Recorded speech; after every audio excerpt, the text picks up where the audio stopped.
Hello, everybody. I'm starting a new course on the planets soon for the Pulse of the Universe Academy of Vedic Astrology.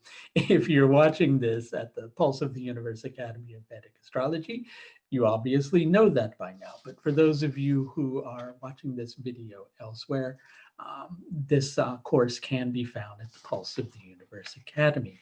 So the thing is because astrology is such an exciting science, an exciting sacred science to get into, people tend to get very enthusiastic when they first become interested in astrology. So, as is often the case, they take a little bit of information and they try to make a lot out of it. Or another way to put that is we learn certain things and then we start jumping into it, like, wholeheartedly, seeing what we can predict, seeing what we can interpret. And you know what? On a certain level, that's not really a bad approach because it's always good to follow your inspiration in that particular regard.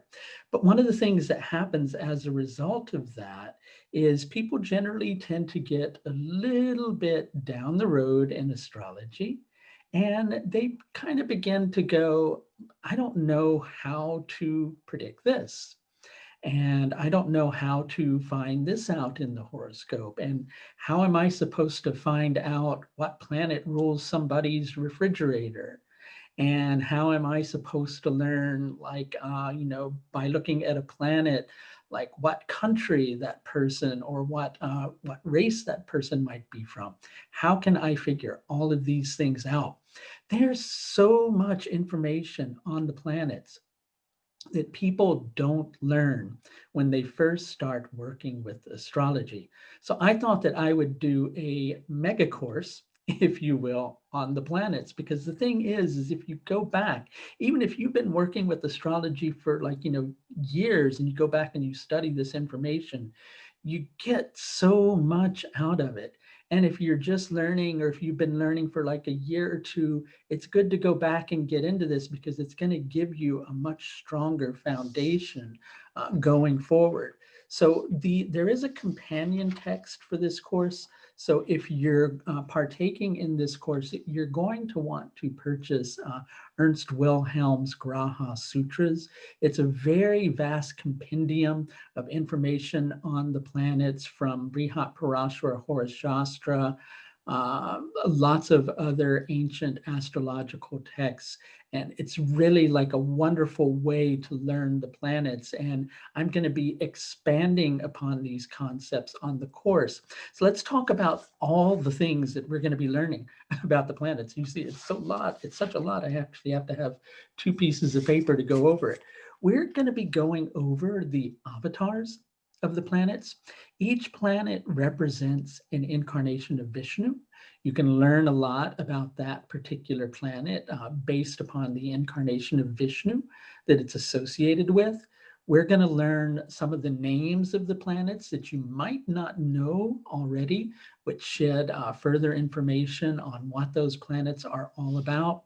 Of course, we're going to learn simple things like Somya and Krura grahas, which is a much better way to understand the planets than saying a benefic or a malefic. Somya, being gentle, is similar to the benefics. Krura, being cruel, is similar to the malefics, right? I think I said that correctly. Somya is similar to the benefics, and Krura is similar to the malefics. And if I didn't say it correctly, that's what I meant to say. But Somya and Krura are better words because sometimes a gentle planet can actually bring things to your life that aren't beneficial on a certain level. It can make you too complacent sometimes. Things can be too easy and they don't work out well. Equally, sometimes a cruel planet can bring some really good things into your life. So it's important to understand the distinction between that. Each planet relates to an aspect of the self, and we're going to be covering that on this particular course and what that's all about.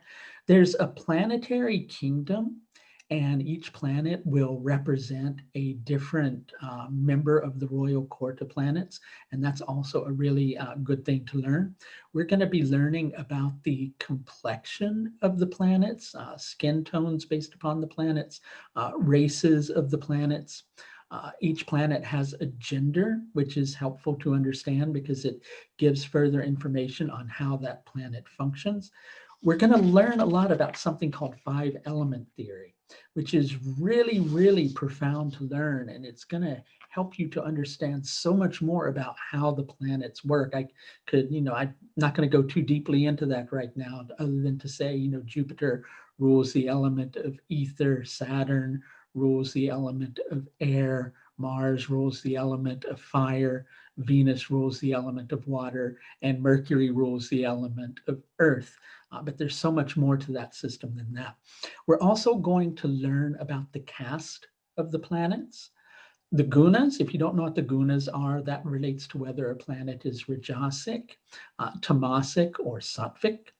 We're going to learn about the Saptadhatus, which are the different constituents of the body that are related to the planets, which is really helpful for the sake of medical astrology, plus so many other things. Each planet is connected to a different type of environment. Knowing that type of environment will help you to understand like where things can take place, also where a person might live. So it's very helpful information to understand. Each planet deals with a segment of time. So we're going to learn about that as well. Taste, each planet is associated with a specific taste. That's also something that's very important in regards to medical astrology for the sake of dietary purposes. We're going to learn about the plants and the planets, right? That's another good connection to get. The planets and different types of clothing, which is another factor that's really important to grasp. The seasons that are related to the planets. We're going to learn about the kingdom of the planets, which is different than the planetary kingdom, okay? Because each planet will either be from the plant kingdom, the mineral kingdom, or the animal kingdom. And that's also an important distinction to make. We're going to learn about different types of people that are connected to the planets. Whether a planet is luminous, like the sun and the moon, or starry or dark. We're going to learn about the different forms of the planets. For instance, the moon has a creeping form, right? Which means the moon will seek the things that it needs in any way that it can try to fulfill those needs. It'll look for it in several different manners. It goes creeping around looking for it, right? Moving from one thing to the other. The branches of the Vedas that are connected to the planets, grains that are connected to the planets, which is again important for the sake of dietary purposes. We're going to learn a little bit, only a fragment, about gemstones and planets, but we'll find out more information that might be different than what you might have thought. We're going to learn about the different ages of life that are connected to the planets.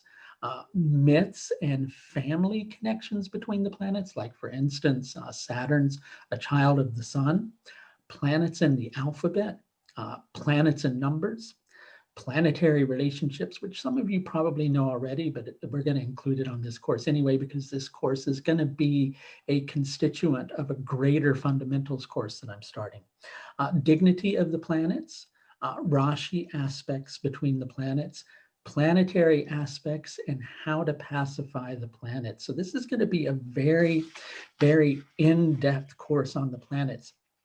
The idea is to give you a very strong foundation on how to work with the planets in prediction or interpretation, regardless of whether you're using astrology for prediction or just to understand things. You can never get too strong of a foundation in the planet. Foundation on the planets. Getting a bit tongue twisted here. So if you're watching this somewhere else other than the Academy, if you're interested in this course, you can visit the Pulse of the Universe Academy of Vedic Astrology, which you're going to find at the link above. If you're watching this at the Pulse of the Universe Academy of Vedic Astrology, you won't see that link above because you'll be on the Pulse of the Universe Academy website. So if you're interested in this course and you are not a member of the Academy, you might want to head over to the Pulse of the Universe Academy and register for the Academy on a monthly or several monthly basis. So thanks a lot. Bye now.